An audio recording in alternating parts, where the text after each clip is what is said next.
నేటి కాలంలో వయసుతో నిమిత్తం లేకుండా ప్రతి ఒక్క మనిషికి కొన్ని ప్రాబ్లమ్స్ మాత్రం ఖచ్చితంగా ఉంటుంది. ఏ మనిషి కూడా నాకు ఏం సమస్యలు లేవు. ఐఎమ్ వెరీ వెరీ హ్యాపీ అన్నట్టు లేదు. చిన్నదో పెద్దదో ఎంత చెట్టుకు అంత గాలి అన్నట్టు ఎవరి లెవెల్లో వాళ్ళకు సమస్యలు అయితే గ్యారంటీ ఉంటాయి. మరి ఎందుకు ఈ సమస్యలు ఉంటాయి? ఒక్కొక్కళ్ళ కారణాలు ఒక్కొక్కటి ఉంటాయి.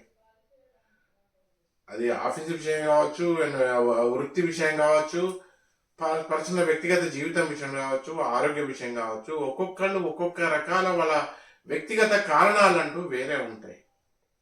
అయితే ఇక్కడ ఈ సమస్యలు అనే విషయంలో, ప్రాబ్లమ్స్ అనే విషయంలో ప్రతి ఒక్కరు ఒకటి గుర్తించుకోవాల్సిన ఒక చాలా సింపుల్ లాజిక్ ముచ్చట ఏంటంటే, మనం ఎంతో మందిని రోడ్ల మీద కొంతమంది నడుచుకుంటూ పోతారు, టూ వీలర్ మీద పోతారు, ఫోర్ వీలర్ మీద పోతారు, బస్సులలో పోతారు, ఇంకా కొంతమంది ట్రైన్లలో వెళ్తుంటారు, ఇంకొంతమంది ఫ్లైట్లలో వెళ్తారు. ఎవరికి ఎట్లా వీలైతే వాళ్ళ యొక్క ప్రయాణ దూరాన్ని బట్టి వాళ్ళు రోడ్డు మీద ప్రయాణం చేయడం చాలా సహజం. సరే, ఇప్పుడు ఆ విమానాలు షిప్ల సంగతి పక్కకు పెట్టి ఈ రోడ్డు మీద ప్రయాణం చేసేటప్పుడు ట్రాఫిక్ రూల్స్ అంటూ కొన్ని ఉంటాయి. అది హైవే కావచ్చు, ఒక టౌన్ సిటీలో కావచ్చు, ఎక్కడన్నా కావచ్చు, కొన్ని ట్రాఫిక్ రూల్స్ అంటూ ఉంటాయి.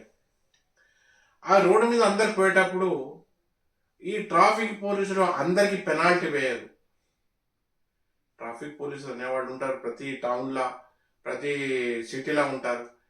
వాళ్ళందరికీ ఈ ట్రాఫిక్ రూల్స్ వైలెన్స్ చేసినందుకే, ట్రాఫిక్ రూల్స్ పాటించిన వాళ్ళకి మాత్రమే పెనాల్టీ వేస్తారు. అలాగే రోడ్డు మీద ప్రయాణం చేసేవాళ్ళు, బండి నడిపే వాళ్ళకి ఎవరికన్నా కానీ అందరికీ యాక్సిడెంట్లు కావు. నడుచుకుంటూ పోవచ్చు, బండి నడుపుకుంటూ పోవచ్చు, అందరికీ యాక్సిడెంట్లు కావు. కొంతమంది మాత్రమే యాక్సిడెంట్ అవుతుంది. అంటే ఈ ప్రభుత్వం నియమించిన పోలీసులు వేసే పెనాల్టీలు కానీ, ఈ యాక్సిడెంట్లు కానీ ఎందుకవుతాయంటే, కొన్ని నియమిత రూల్స్ అండ్ రెగ్యులేషన్స్ను మనం పాటించకుంటే మనకు ఈ సమస్యలు అంటూ వస్తాయి. అంటే ఒక పెనాల్టీ కావచ్చు, లేకుంటే యాక్సిడెంట్ కావచ్చు. అలాగే మనిషి వాని పేరు, ఊరు, గోత్రం, వయసు, ఎత్తు ఏదైనా కావచ్చు, వాళ్ళ పేరు, ఊరు, మేళ ఫిమేళ ఏదైనా కావచ్చు, ఈ ప్రకృతి నియమాలకు ఎవ్వరు అతీతులు కాదు. ఈ పంచభూతాలు, ఈ నక్షత్రాలు, ఈ గ్రహాలు, ఈ అష్టదిక్పాలకులు, ఈ దశ దిశలకు దేనికి ఎవ్వరు అతీతులు కాదు. ఎవరైతే వాళ్ళు గత జన్మన చేసిన పాపకర్మలు అనుభవించాల్సి ఉంటే, లేకుంటే కొంతమంది అజ్ఞానంతోనో, అహంకారంతోనో, మిడిమిడి జ్ఞానంతోనో, లేకుంటే నడమంత్రం సిరి కలిసి ఉండడం వల్ల కొంతమంది వాళ్ళకు ఉండే ఈ సంపాదన బట్టో ఇంకేదైనా కారణం బట్టి వాళ్ళు కొంతకాలం ఈ ప్రకృతి నియమాలను ఉల్లంఘిస్తారు. మాకు ఏం కాలేదు కానీ డిస్కో డ్యాన్సులు చేస్తుంటారు. కానీ ఖచ్చితంగా వాళ్ళ పూర్వపుణ్యం ఖర్చు అయినాక ఖచ్చితంగా వాళ్ళకు ప్రాబ్లమ్స్ గ్యారంటీ. ఇవాళ కాకుండా రేపు, రేపు కాకుండా ఎల్లుండి, ఈ 2026 కాకుంటే 27 గ్యారంటీగా ప్రాబ్లమ్స్ వస్తాయి.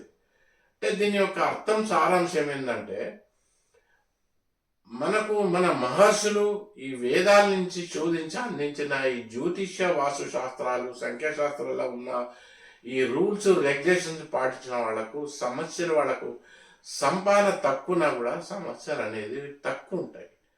ఇతరులకు చెప్పుకోవాల్సి, బాధపడాల్సిన, ఆవేదన పడాల్సిన అవసరం ఉండదు. ఆరోగ్య సమస్యలు అనేది ఉండవు. ఇంట్లో బయట తగాదాలు, టెన్షన్స్ అంటూ ఉండవు. కనుక నాకు తెలిసిన విషయం ఏంటంటే, మన ధర్మశాస్త్రంలల్లా తెలుపబడ్డ విషయాలు ఎవరు పాటిస్తారో వాళ్ళకు ప్రాబ్లమ్స్ అంటూ ఉండవు. ఉన్నా కూడా టెన్షన్ చాలా తక్కువ ఉంటాయి. ఇతరులకు చెప్పుకోవాల్సిన అవసరం పడదు. కానీ వీటిని గుర్తించగా, అసలు వీరి తమ ఒరిజినల్ పొరపాట్లు గుర్తించగా ఎవరినో ఒకరిని నిందించడం అది కరెక్ట్ కాదు. సో మీకు నమ్మకం ఉన్న జ్యోతిష్కులు, వాస్తుశాస్త్రాలను తెలిసిన వాళ్ళని కాస్త సంప్రదించి ఈరోజు మీ ఇల్లు చెక్ చేయించుకుంటే, ఈరోజు మీ జాతకం చెక్ చేయించుకుంటే అది ఎవరి వాళ్ళకే మంచిది. కొన్ని దాన ధర్మాలు చేస్తున్నా కానీ, కొన్ని దైవాలకు సంబంధించిన గుడులకు వెళ్తుంటే అది వాళ్ళకే మంచిది. ఉంటాను.